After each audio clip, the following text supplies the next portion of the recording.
Salut les amis, j'espère que vous allez bien. Donc aujourd'hui je vais vous parler de Countdown, qui raconte l'histoire d'une infirmière qui télécharge une application à la mode intitulée Countdown. Donc ça consiste à vous dire combien de temps il vous reste à vivre. Et justement, en ce qui concerne notre infirmière, il lui reste 3 jours, et donc 3 jours pour mettre fin à la malédiction. Donc j'aime beaucoup le concept, cette application qui donne la date de votre mort.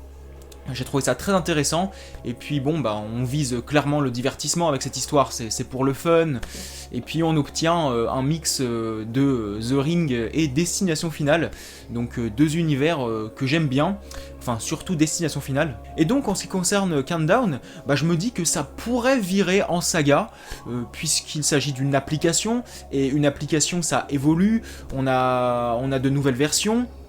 Et je me dis que chaque épisode pourrait proposer une nouvelle version de l'application.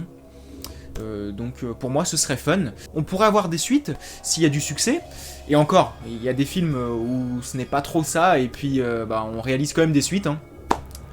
Mais enfin, je dis ça parce que Countdown ne vole pas haut, enfin pour moi. Déjà le film reste trop classique, on a trop de clichés, par exemple on a la belle blonde en danger qui va rencontrer le beau gosse de service, et puis après ils vont se rapprocher.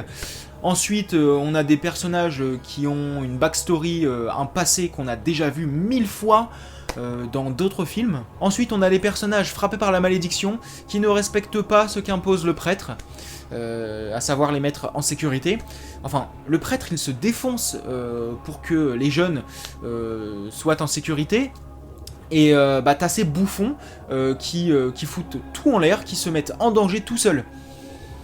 On a aussi des manifestations surnaturelles complètement pétées, enfin c'est du déjà vu, enfin elles ne sont pas toutes comme ça dans le film, mais on a pas mal de moments super prévisibles, par exemple la scène du lit où on a l'héroïne qui est couchée avec le beau gosse de service, et puis le beau gosse qui la tient dans ses bras. Et puis justement la fille se réveille parce que dans la salle de bain ou dans le couloir, enfin je sais plus, elle entend du bruit, et puis la porte s'ouvre, et puis elle réalise en fait que c'est son gars en fait qui se trouvait dans le couloir. Et du coup elle panique, et puis elle se rend compte en fait qu'elle était dans les bras du démon en fait. Enfin voilà, c'est quelque chose qu'on a déjà vu, enfin c'est usé quoi. Et justement, en parlant du côté prévisible, eh bien, je dois dire que c'est l'un des gros points faibles du film.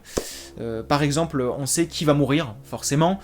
Et pour l'un des personnages, je me dis que ça aurait pu se passer autrement si les personnages s'étaient bien organisés. Mais non, il fallait que ça foire, forcément, sinon il n'y aurait pas eu autant d'action vers la fin.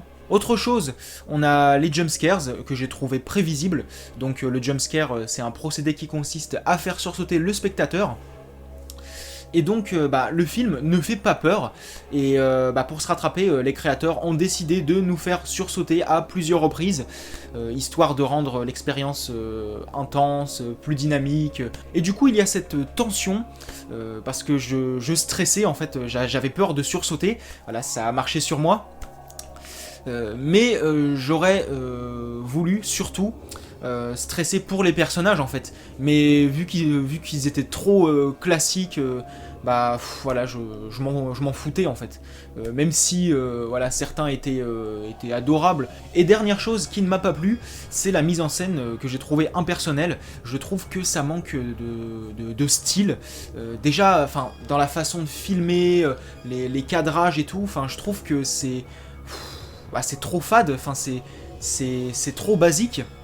Et pourtant, ils auraient pu se rattraper là-dessus, quoi. Par exemple, on a les Conjuring qui proposaient un visuel soigné, personnel, stylé. On avait même aussi les bandes-sons, les musiques qui étaient marquantes, qui étaient vraiment efficaces. Du coup, ça compensait le manque d'originalité au niveau de l'histoire. Et encore, ce ne sont pas les seules raisons qui font que Conjuring ce sont de bons films, enfin pour moi. Et donc je me dis que Countdown, ça ne vole pas haut, c'est... Pourtant l'histoire, je la trouve plus intéressante que des films comme Conjuring, parce que voilà, clairement ça annonce du fun, ça pourrait être efficace, et je me dis que visuellement ça aurait pu aussi aller plus haut, parce que voilà, Countdown, cette histoire d'application, voilà, c'est quand même, voilà, ça reste quand même actuel, c'est moderne, et je me dis que voilà, même avec les moyens d'aujourd'hui, ils auraient pu aussi proposer une façon de filmer, voilà, qui vole plus haut, quoi. Voilà, avec Conjuring et tout, voilà, on voit bien qu'ils avaient les moyens de proposer un visuel soigné, voilà, ils sont partis loin en fait dans leur délire, c'est super bien filmé et tout, voilà, moi j'avais bien aimé, et donc c'est dommage que pour Countdown, voilà, on fasse le minimum syndical en fait. Pas de musique marquante, et puis les acteurs, même s'ils font le taf, voilà, ils font pas d'étincelles, quoi. Et malgré tous ses défauts, c'est un film qui évite la case du catastrophique, parce qu'on a des scènes d'attaque violentes, assez creepy quand même, voilà, ça se montre parfois effrayant, et les revenants et le démon, je les ai trouvés bien foutus, on a de bons maquillages, et puis c'est un film qui évite d'être trop mou, parce que comme je l'ai dit, il y a cette tension, à défaut de nous présenter des personnages réellement attachants pour lesquels on aurait pu stresser, mais à la place du coup on stresse uniquement parce qu'on a peur de sursauter, du coup, mais ça donne quand même au film un petit côté dynamique. Donc à quelques moments le film se montre assez effrayant, mais on a quand même de l'humour. Et c'est ça que j'ai aimé, c'est que le film assume ce qu'il est, c'est-à-dire un divertissement, il ne se prend pas au sérieux à 100%, et voilà, c'est quelque chose que j'apprécie. Déjà, vu le concept, voilà, ça sent clairement le divertissement, et l'humour qu'on a, ça fonctionne, je trouve, notamment avec le prêtre 2.0. Et voilà, je trouve que Countdown réussit à nous faire quelques frayeurs tout en nous faisant rire. Et le dernier point positif que j'ai trouvé chez ce film, c'est son rythme, parce que même si globalement ça vole pas haut, c'est bourré de clichés, etc., c'est un peu agaçant par moments, ça reste bien rythmé, on ne s'emmerde pas, et c'est quand même le principal. Donc pour conclure, c'est un film qui propose de bonnes idées. Déjà l'histoire de base, l'application qui donne la date de votre mort, et puis on a aussi par exemple le prêtre qui trouve une méthode pour se protéger du mal. Voilà, c'était bien trouvé, c'était parfois fun, et puis je n'ai pas trouvé ma séance de cinéma désagréable, mais à côté de ça, ça reste un film qui manque de personnalité, de relief, c'était prévisible, et puis voilà quoi, la plupart des scènes d'attaque, c'était répétitif. Voilà. Je lui donne un... j'hésite quand même. J'hésite entre un 4 et un 4,5 sur 10.